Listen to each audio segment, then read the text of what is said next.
तमिलनाडु में एक मौन क्रांति आ रही है। भूले बिसरे प्राचीन खेल मलखम में नई जान फूकी जा रही है। माना जाता है कि मलखम 12वीं सदी में शुरू हुआ। इसमें जिम्नास्टिक्स और योगा दोनों की झलक मिलती है।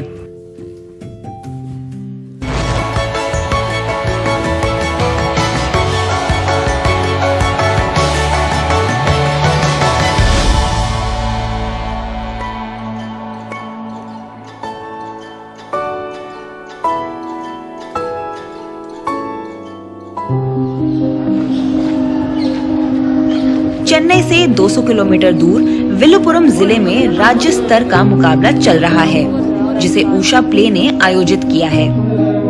यहाँ की उषा सिलाई स्कूल की महिलाओं ने सक्रिय रूप से खेल का प्रचार और आयोजन किया है।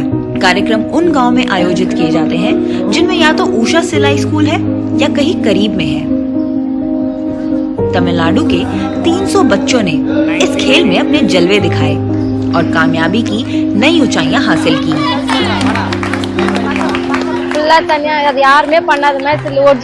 मैं शुरुआत में ये करतब दिखाती थी जो और कोई नहीं कर पाता था। ये मेरा खास अंदाज है। अगर हम राष्ट्रीय मुकाबलों में जगह पाते हैं तो सरकार फंड देती है। मुझे 1,20,000 रुपए मिलेंगे।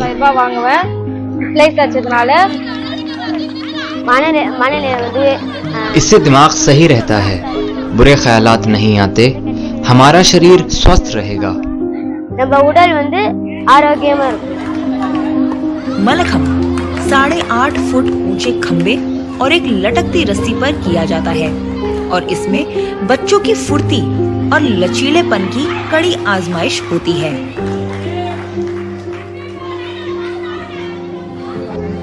खंबा एक इंसान जैसा दिखता है और ये प्रदर्शन खंबे के साथ कुश्ती लड़ने जैसा है।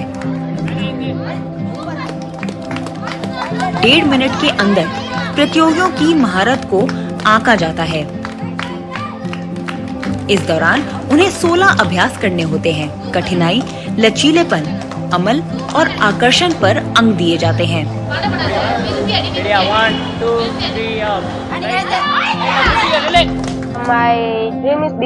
मैं अंतर्राष्ट्रीय मलखम खिलाड़ी बनना चाहता हूँ। इसमें खतरा जरूर है, लेकिन मेरे कोच ने इसे सुरक्षित बना दिया है।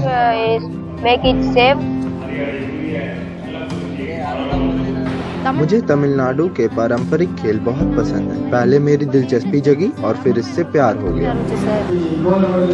विलुपुरम जिले के राष्ट्रीय स्वर्ण पदक विजेता हेमचंद्र के शानदार प्रदर्शन ने सबको मंत्रमुग्ध कर दिया।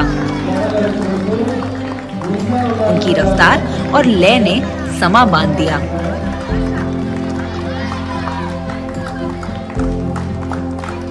हेमचंद्र दूसरी क्लास में थे जब से ये कला सीख रहे हैं।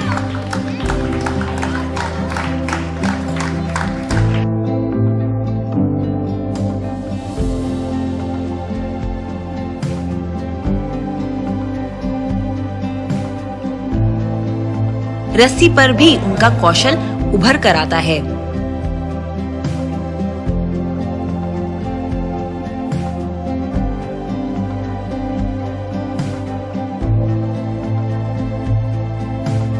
तमिलनाडु के देहाती इलाके में एक सामान्य परिवार के हेमचंद्र को उम्मीद है कि उनके हुनर के बल पर उन्हें सरकारी नौकरी मिल जाएगी। मैं ऊपर कलाबाजी करने जैसे मुश्किल करतब दिखाता था जो कोई नहीं करता। मैं खतरों से खेलता हूँ। तुम्हारा सपना क्या है? अंतर्राष्ट्रीय मुकाबले में स्वर्ण जीतना। विलुपुरम की ही संगीता 11वीं कक्षा में पढ़ती है। उनके पिता ने उन्हें मलखम सीखने की प्रेरणा दी और उनका जोश देखकर उनके कोच उन्हें बिल्कुल मुफ्त ट्रेनिंग दे रहे हैं। संगीता बड़ी होकर पुलिस अफसर बनना चाहती हैं।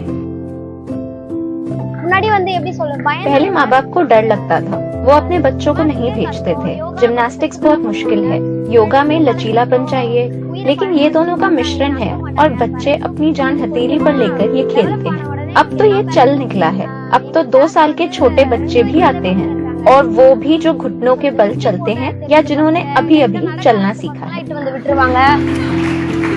इस पहल ने शहरी बच्चों को भी आकर्षित किया है। राष्ट्रीय स्तर पर अक्षा 4 बार सोने का तमगा जीत चुकी हैं।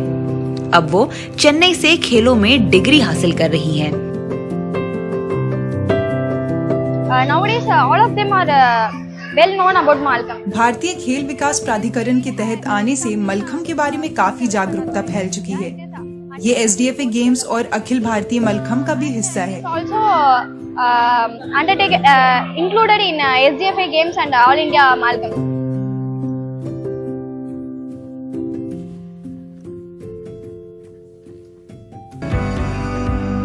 इस प्रतियोगिता में जिन खिलाड़ियों की धूम मची उनमें से एक थे चेन्नई से आए 5 साल के मगीड़न। लॉकडाउन के दौरान इस बच्चे ने मलखम्ब खेलना शुरू किया। उनके माँ बाप को ये खेल एक खास वजह से पसंद है। Concentration is more important because if we miss any one of the particular इसमें ध्यान लगाना बहुत अहम है, क्योंकि अगर कोई भी इवेंट छूट जाता है तो उसका असर पूरे खेल पर पड़ता है।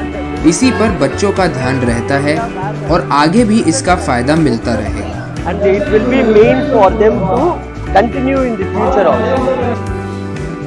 फाइनल तो ऐसा था कि सबकी सांसें थम गईं। शारीरिक विकलांगता से ऊपर उठते हुए खिलाड़ियों के इस समूह ने वो जादू बिखेरा कि लोग एक टक देखते रहे। இந்த கலையை இன்னி வரைக்குமே கை கால் இருக்கிறவங்க தான் இந்த கலையை பண்ணியிருக்காங்க। इंडियावला முதல் முயற்சியா வந்து மாற்றுத்திறனாளிங்க நாங்க கையில் எடுத்து இந்த भारत में पहली बार विकलांग लोगों ने एक रिकॉर्ड बनाया है। हमारा लक्ष्य है मलखम्ब में विकलांग लोगों के लिए और रिकॉर्ड बनाने का। हमारी तैयारी विश्व रिकॉर्ड बनाने की भी है। இத கொண்டு போய் சேர்த்து அவங்களாலயும் இதுல சாதனை பண்ண முடியும்னு சொல்லிட்டு நாங்க பண்ணிட்டு இருக்கோம்। இதுல வந்து பாத்தீங்கன்னா நாங்க உலக சாதனை பண்றதுக்காக நாங்க தயாரா இருக்கிறோம்। खेल में नई जान आई है तो नए रेफरी भी आए हैं। इनमें कई तो PhD कर रहे हैं। 16 element, 11 element is compulsory. That element is इसमें 16 तत्व है, जिसमें 11 करने जरूरी है। A में 1 अभ्यास, B में 6 अभ्यास और C में 1 अभ्यास करना होता है। कठिनाई वाले अभ्यास में दोनों का मिश्रण होता है। Execution is how to presentation. That the skills, that is the execution. जानकार कहते हैं कि केंद्र सरकार ने इस खेल को मान्यता दे दी है। अब लोग चाहते हैं कि तमिलनाडु सरकार भी इसे मान्यता दे, ताकि ज्यादा से ज्यादा बच्चे इस खेल की तरफ आकर्षित हो। ये खेल केंद्रीय सरकार के तहत ही आता है। अच्छा होता अगर राज्य सरकार भी इसे शामिल कर लेता, इससे बहुत सारे बच्चों को फायदा होगा। इन वजहों से उषा की कोशिशों की अहमियत समझी जा सकती है। विल्लुपुरम मलखम्ब की जननी है। उषा की मदद के साथ इसका विकास होगा। ये अंतर्राष्ट्रीय स्तर तक जाएगा और ओलंपिक तक भी जा सकता है। मेरे 35 साल के काम की वजह से ये खेल इस स्थिति में पहुंचा है कि अब राष्ट्रीय स्तर पर पहचाना जाने लगा है। अगर हम एशियाई और अंतर्राष्ट्रीय मुकाबले जीतना चाहते हैं तो इस तरह के प्रदेशीय मुकाबले होते रहने चाहिए। उषा सिलाई स्कूलों की ग्रामीण भारत में बहुत गहरी जड़ें हैं और दूर दराज के इलाकों में इसकी उपस्थिति ने हमें कई पारंपरिक खेलों की खोज करने में भी मदद की है। उषा, जैसा कि आप जानते हैं, हमेशा खेलों का समर्थक रहा है और अब यह पारंपरिक खेलों का समर्थन और प्रचार करने के लिए बहुत उत्सुकता से आगे आया है और यह हमारे अपने सिलाई स्कूलों की महिलाओं की मदद से किया जा रहा है, जो न केवल प्रतियोगी के रूप में बल्कि आयोजन समिति के सदस्य के रूप में भी आगे आई हैं और यह पारंपरिक खेलों का आयोजन अब अधिकतर सिलाई स्कूल गांवों में भी आयोजित किया जा रहा है। अपने काम का असर देखकर अब उषा पारंपरिक स्वदेशी खेलों को और बढ़ावा देना चाहती है। इसकी शुरुआत साल भर पहले जिला स्तर के मुकाबले के साथ हुई थी। आजकल ज्यादातर लोगों को मोबाइल और गैजेट की लत लग चुकी है। ये एक अनोखा खेल है। नियमित रूप से खेलने पर वो मानसिक और शारीरिक रूप से मजबूत होंगे, वो स्वस्थ रहेंगे। उषा इस खेल को अंतर्राष्ट्रीय दर्शकों तक ले जाना चाहती है।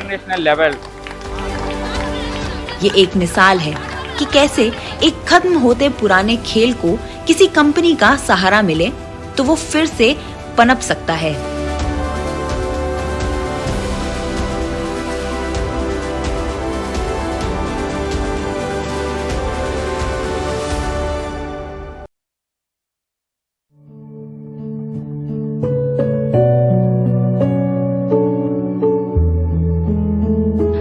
सिलाई स्कूलों के जरिए महिलाओं का सबलीकरण करके उन्हें स्वावलंबी उद्यमी बनाकर उषा उनके सामने आने वाली अड़चनों को दूर कर रही है। साथ ही उषा भारत के दूर दराज इलाकों में स्वदेशी खेलों को बढ़ावा देकर भी लैंगिक बाधाओं को खत्म कर रही है। विलुपुरम में मलखम्ब की कहानी तो हम कार्यक्रम में पहले देख ही चुके हैं। अब देखते हैं जयपुर के हीरापुरा में एक अलग खेल। गांव हो या शहर, ये खेल सभी ने अपनी जिंदगी में कभी न कभी तो खेला ही होगा। वो है सतोलिया। हालांकि अलग अलग जगहों पर ये अलग अलग नामों से जाना जाता है। महाराष्ट्र में इसे लिंगोचिया कहते हैं, हरियाणा, उत्तर प्रदेश वगैरह में पिट्ठू, गुजरात में सतोदिया और केरल में डब्बाकली। नाम कुछ भी हो, लेकिन नियम हर जगह एक ही है। सतोलिया गांव में तो हमेशा से खेला जाता रहा है और फिर शहरों में भी लोग इसे खेलने लगे। फिर जब टीवी और स्मार्टफोन का असर बढ़ा तो बच्चे और नौजवान ज्यादा वक्त इनके सामने बिताने लगे और सतोलिया जैसे खेल खत्म होने लगे। जयपुर के बाहरी इलाके में सुमन देवी अपने घरेलू काम निपटा रही हैं, जिसके बाद वो दुकान जाएंगी, जो उनका सिलाई स्कूल भी है। अन्य महिलाओं की तरह सुमन का लक्ष्य आर्थिक रूप से आत्मनिर्भर होना है, ताकि वो दूसरी महिलाओं की मदद करके उन्हें भी उनके पैरों पर खड़ा करने में मदद कर सके और अपनी टीम को सतोलिया में जिता सके। सुमन सुबह अपने घर को संभालती हैं, दोपहर में कारोबार देखती हैं और शाम को कोचिंग करती हैं।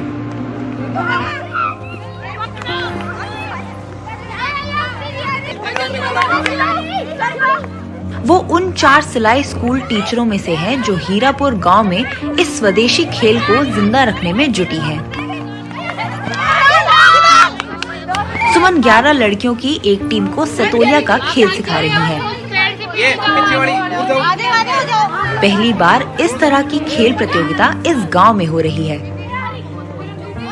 लड़कियों में बेहद जोश और उम्मीदें हैं, लेकिन इस प्रतियोगिता को करवाने के लिए सुमन और दूसरी टीचरों को खासी मेहनत करनी पड़ी। हम वहाँ गए, मीटिंगें की हमने बैठ के। उषा उन्नयन समिति है, उनके साथ में वहाँ के गांव के सरपंच से बात की। स्कूल में जाके हमने बात की तो गांव की लड़कियों को इकट्ठा किया, उनसे बात की। तो उनसे बात करके और वो खेल हम सिखा रहे हैं। अभी 8-10 दिन से प्रैक्टिस करवाने जा रहे हैं वहाँ पे रोज। उषा कंपनी की तरफ से कुछ साथियों ने मेरे से संपर्क किया पंचायत में आके, और उन्होंने अपना मेरे को पूरा प्रोग्राम बताया कि हम इस तरह से खेल आयोजित करके बच्चों को प्रमोट करना चाहते हैं। तो मुझे भी बहुत ही अच्छा लगा और हमने एक प्लानिंग की कि आप आइए, मैं यहाँ पे लड़कियों के साथ, टीचर्स के साथ, पेरेंट्स के साथ बातचीत करूँगा और इनको यहाँ जोड़ूंगा। और उस बातचीत में हमने कई प्लानिंग्स की कि कैसे हम लोगों को जोड़ेंगे, कैसे लड़कियों को चयन करेंगे, स्कूल में टीचर्स से कैसे बात करेंगे, पेरेंट्स के कैसे बात करेंगे, कैसे हम आपस में एक दूसरे जिम्मेदारियां लेंगे और एज ए पंचायत में मैं आपको किस तरह से सपोर्ट करूंगा, वो पूरा प्लानिंग हमने किया। अभ्यास काफी अच्छा रहा और अब मुकाबले के लिए लड़कियां पूरी तरह तैयार है।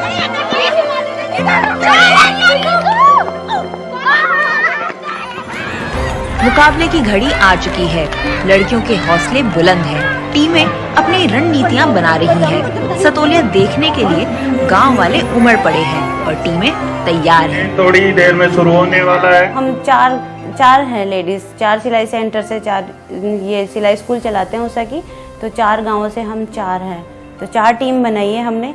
तो उनके अलग अलग कोच हैं। हम चारों अपनी अपनी टीम संभालते हैं, उनको ट्रेन कर रहे हैं, भाई हाँ कैसे भी करो पर जीतना है। और बच्चियां काफी खुश है, भाई हाँ हमें ये खेलने का मौका मिला। सबसे पहले लाल टीम का मुकाबला पीली टीम से है। रेफरी ने दोनों टीमों को नियम समझाए।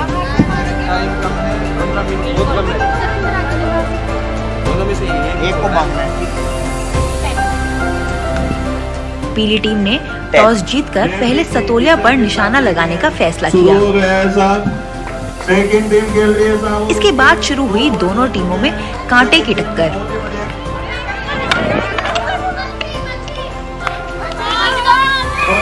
पहला दौर पीली टीम के पक्ष में गया, लेकिन अभी एक अंतिम दौर बाकी है।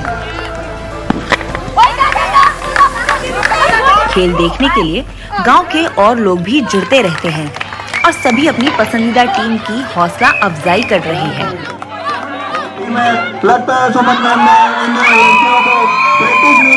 नीली और हरी टीम के बीच का मैच और भी दिलचस्प है।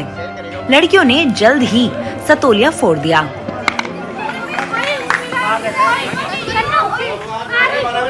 कुछ खिलाड़ी इस दौरान अयोग्य ठहराई गई। आखिरकार हरी टीम ने जीत हासिल की। खिताब के लिए उसकी भिड़ंत अब पीली टीम के साथ होगी।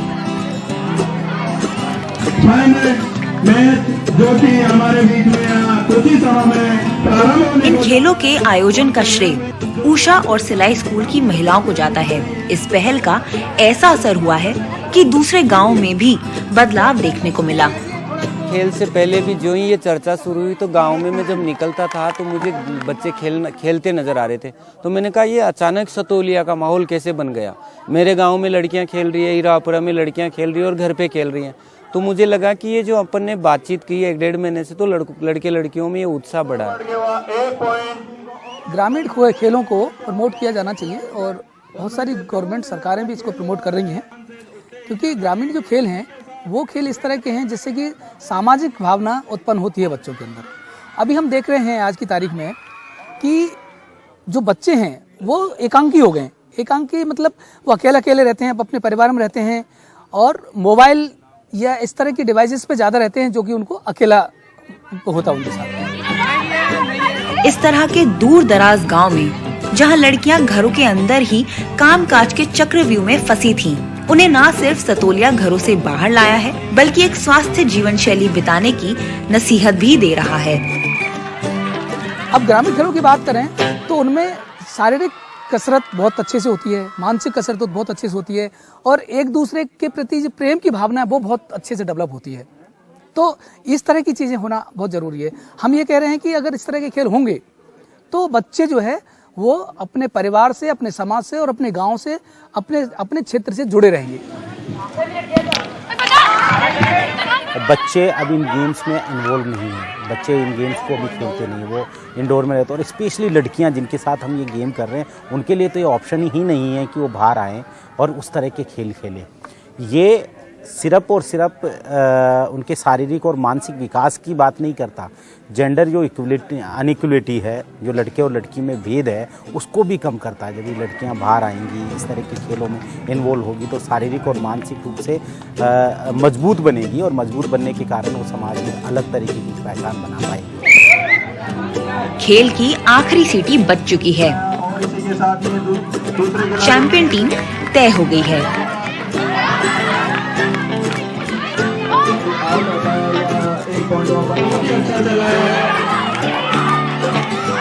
पीली टीम के खिलाड़ियों ने फाइनल जीत लिया। जिस चीज के लिए इतने दिनों से मेहनत की, वो मेहनत रंग लाई। लेकिन दूसरी टीम के खिलाड़ी भी मायूस नहीं है, वो इसे एक मौके के रूप में देख रही हैं। बहुत अच्छा लग रहा है। मैंने लाइफ में पहली बार सतोल खेला है, जो भी ऐसे गांव के अंदर। मेरे को खेलने के बाद बहुत अच्छा लग रहा है, क्योंकि आज मैंने पहली बार ये मौका पाया। पहले जब लड़कियों को बाहर नहीं निकलने देते थे, आज तो लड़कियों का सम्मान भी होने लगे और वो खेलने के लिए उत्साहित भी है और उन्हें ये मौका भी मिल रहा है। मैं तो इसके लिए उषा को बहुत बहुत धन्यवाद देना चाहती हूँ। आज के इस कार्यक्रम में जहाँ तक देखा जाए कि लड़कियों को गाँव से निकलने नहीं दिया जाता, और अच्छा है कि इस मौके से लड़कियाँ आगे निकल रही है और बहुत आगे तक निकले, बहुत ही आगे तक निकले। मेरा तो कहना यही है कि बहुत शुक्रगुजार हूँ मैं उषा की, जो ये डिसीजन उषा ने लिया और लड़कियों को आगे बढ़ाने का निर्णय लिया है। सुमन की टीम आज भले हार गई हो, लेकिन इससे उन्होंने ये सबक सीखा है कि और मेहनत करेंगी और इस खेल को गांव में जिंदा रखेंगी। यही जो अभी जो मीटिंग की है वो इसे हम आगे भी बढ़ाना चाह रहे हैं। उषा हमारे साथ है हर कदम पे। उषा का तो हम जितना धन्यवाद करें उतना कम है। और ये भी उषा सतोलिया खेल का नाम भी यही देंगे, हम उषा ही देना चाहेंगे इस खेल को भी। बट ये तो जैसे साथ है, पर इसको हम और आगे बढ़ाना चाहते हैं। उषा ने लड़कियों के अंदर एक नई उम्मीद जगाई है और सुमन को आजादी, आत्मविश्वास और पहचान दी है। अपनी कमाई से फिर मैंने अपनी खुद की दुकान बनाई और आज मैं अपना सेंटर वहाँ चलाती हूँ। और उषा से जुड़ने के बाद में मेरी ज़िंदगी में काफ़ी कुछ बदलाव आया है। मैं अपनी ज़िंदगी खुल के जी रही हूँ, मेरा खुद का परिचय हो गया, खुद के नाम से जी रही हूँ मैं। हाँ भाई, सुमन सिलाई वाली है। ऐसे तो लोग उसकी बहू, उसकी बीवी ऐसे जानते हैं, पर अभी मुझे मेरे नाम से जानते हैं। मेरी खुद की पहचान बनी है उषा इंटरनेशनल की वजह से।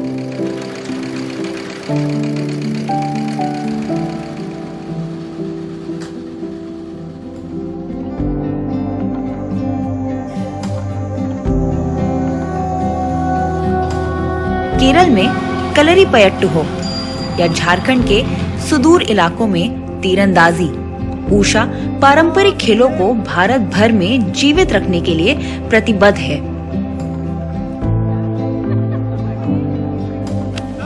इस बार उषा ने बेथनी सोसाइटी के साथ मिलकर मेघालय के ईस्ट खासी हिल्स में जिला स्तर पर तीरंदाजी चैंपियनशिप सियत खनाम का आयोजन किया। सियत खनाम खासी कबीले के पुरुष नियमित रूप से खेलते हैं और ये मेघालय का पसंदीदा खेल है। इसमें बच्चों और बड़ों ने बढ़ चढ़कर हिस्सा लिया। जीतने वालों को नकद इनाम के अलावा सर्टिफिकेट और मोमेंटो वगैरह भी बांटे गए। खासियों की पारंपरिक तीरंदाजी की संस्कृति को सहेज कर रखने की उषा की पहल आने वाली पीढ़ियों को भी इस हुनर से परिचित कराएगी।